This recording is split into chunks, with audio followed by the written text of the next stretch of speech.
Oi, pessoal, tudo bem com vocês? Conforme eu havia comentado no nosso cronograma, hoje começaremos a estudar uma nova unidade nas nossas aulas de ciências. A unidade 2 fala sobre os seres vivos e sobre os ecossistemas. Preparados? Vamos lá? Se vocês quiserem, podem acompanhar no livro de vocês. Essa unidade se inicia na página 52. Nessa imagem de abertura da unidade, podemos observar alguns componentes vivos e outros não vivos.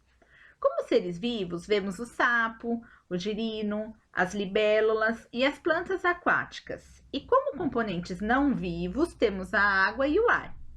Nessa cena, o sapo, em sua fase adulta, está saltando para capturar seu alimento, a libélula.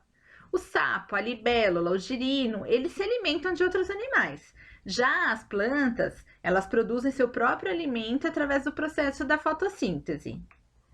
Nós já estudamos que todos os seres vivos precisam de energia para se desenvolver, e essa energia vem dos nutrientes dos alimentos. Quando esses seres vivos morrerem, eles vão desaparecer, vão se decompor e vão servir de alimento para outros seres vivos. Continuando o assunto, vamos falar um pouquinho mais sobre alimentação. Nessas imagens, observamos vestígios da alimentação de alguns animais. Vocês se lembram o que são vestígios? Nós estudamos em nossas aulas de história. Vestígios são marcas, pistas, rastros ou sinais, deixados pelos animais ao se alimentarem. É importante conhecermos o tipo de alimento consumido por um ser vivo para entendermos melhor sua relação com o ambiente. Casca dos coquinhos quebradas pelo macaco, os furos na superfície dos frutos, o recorte nas folhas, os pelos e os ossos regurgitados pela coruja são vestígios da alimentação dessas espécies. Além das corujas, temos outras aves que se alimentam de pequenos mamíferos e de outras aves. Eles engolem a presa inteira, mas o sistema digestivo ele não é capaz de triturar os ossos ou digerir penas e pelos. Por isso, eles são regurgitados algumas horas depois da ave ter se alimentado. Assim como também temos as sementes e as partes mais resistentes do corpo dos insetos que não são digeridas. Essas partes são eliminadas nas fezes. No detalhe dessas imagens, vocês podem observar os restos de alimentos regurgitados e encontrados no ninho de uma coruja. Aqui, o macaco prego está utilizando como ferramenta uma pedra para quebrar o seu alimento. E neste, a lagarta está ingerindo uma folha.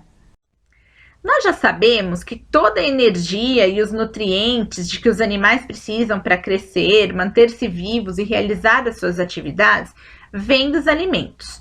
E de acordo com o tipo de alimento consumido, podemos classificar esses animais.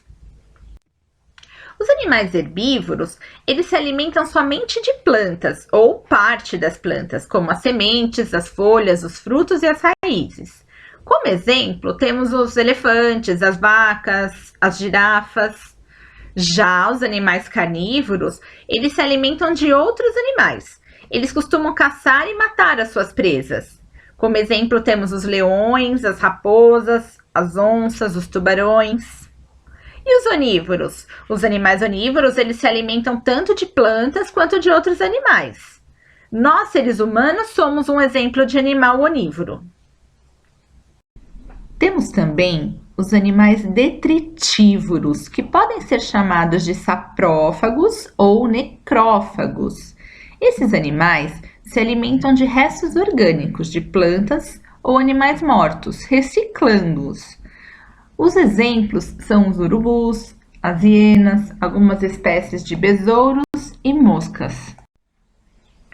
Olhem só, eu trouxe para vocês aqui algumas curiosidades sobre os animais herbívoros e os animais carnívoros. Você sabia que os animais herbívoros gastam grande parte do seu tempo alimentando-se? Pois é, eles precisam processar grandes quantidades de vegetação, já que seu conteúdo energético é baixo. Já os animais carnívoros possuem algumas características que ao longo dos anos foram desenvolvidas para que eles conseguissem se tornar ótimos caçadores, como garras e dentes afiados, permitindo que eles rasguem as presas com certa facilidade. Sentidos mais aguçados, como visão noturna, olfato e audição mais sensíveis, e a habilidade de se camuflarem de acordo com o ambiente em que vivem. Aqui eu selecionei para vocês um vídeo do urubu-rei.